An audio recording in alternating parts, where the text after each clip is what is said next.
Chers membres de la presse, bonjour. Si nous nous retrouvons ici aujourd'hui, c'est dans le cadre de notre programme de publication du rapport, un rapport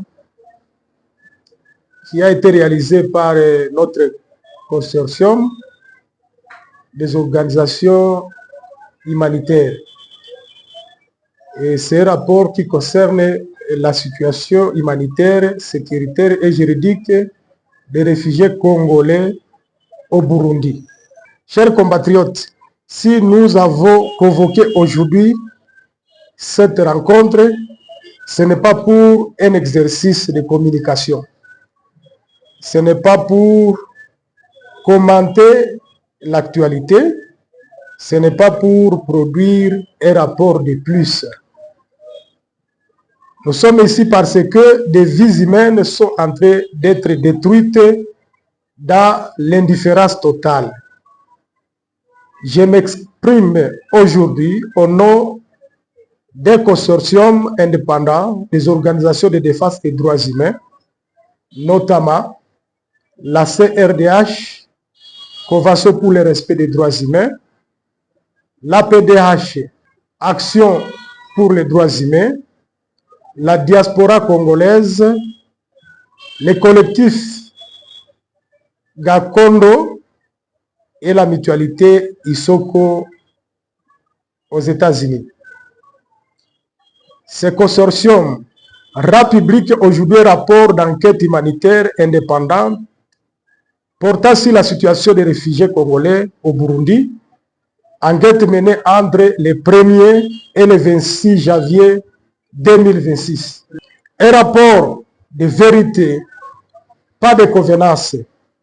Ce rapport ne cherche pas l'équilibre diplomatique, il cherche la vérité. Il ne ménage aucun pouvoir, il protège les victimes.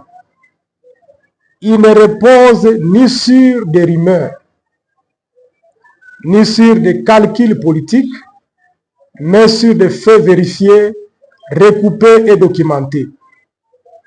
Nous avons rencontré des femmes violées, des vieillards abandonnés, des familles empêchées de rentrer chez elles contre leur volonté. Et nous avons compté les morts. Des faits d'une gravité extrême.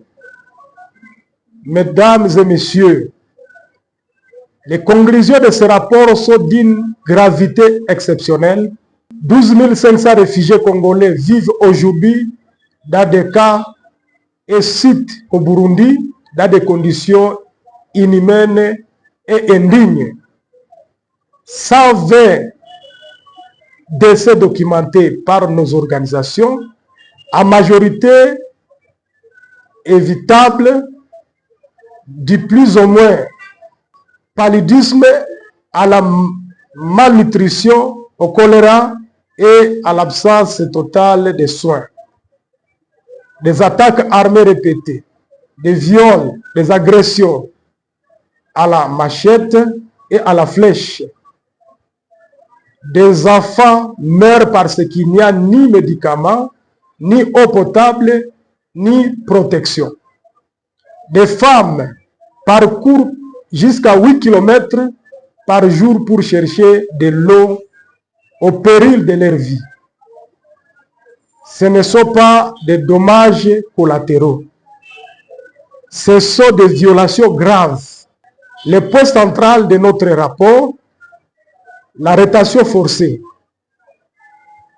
Le constat le plus alarmant est le suivant. Tous les réfugiés interrogés veulent rentrer volontairement en République démocratique du Congo. Ce droit leur est systématiquement refusé par le régime de Ndayishimiye. Ils sont maintenus dans les camps contre leur volonté, sans justification sécuritaire valable, sans base légale, sans calendrier de retour.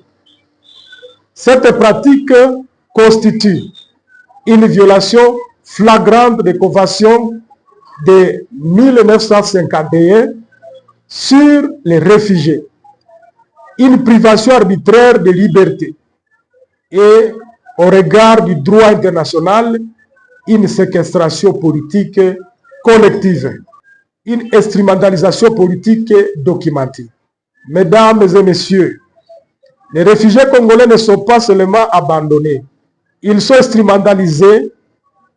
Notre enquête démontre que leur maintien forcé sert à capter des fonds humanitaires internationaux, produire une image politique avantageuse, justifier une présence militaire étrangère sur le sol congolais et dissimuler des exactions graves.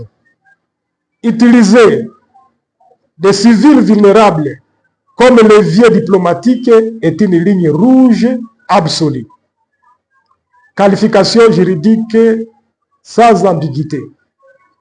Les faits documentaires relèvent juridiquement de violation grave du droit international humanitaire, crimes de guerre, et à raison de leur caractère systématique, organisé, ciblé, des crimes contre l'humanité au sens de l'article 7 du statut de Rome.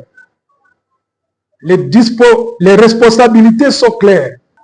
Exécutant armé, chaîne de commandement militaire, autorité politique et responsabilité directe des États concernés, dont la RDC et le Burundi.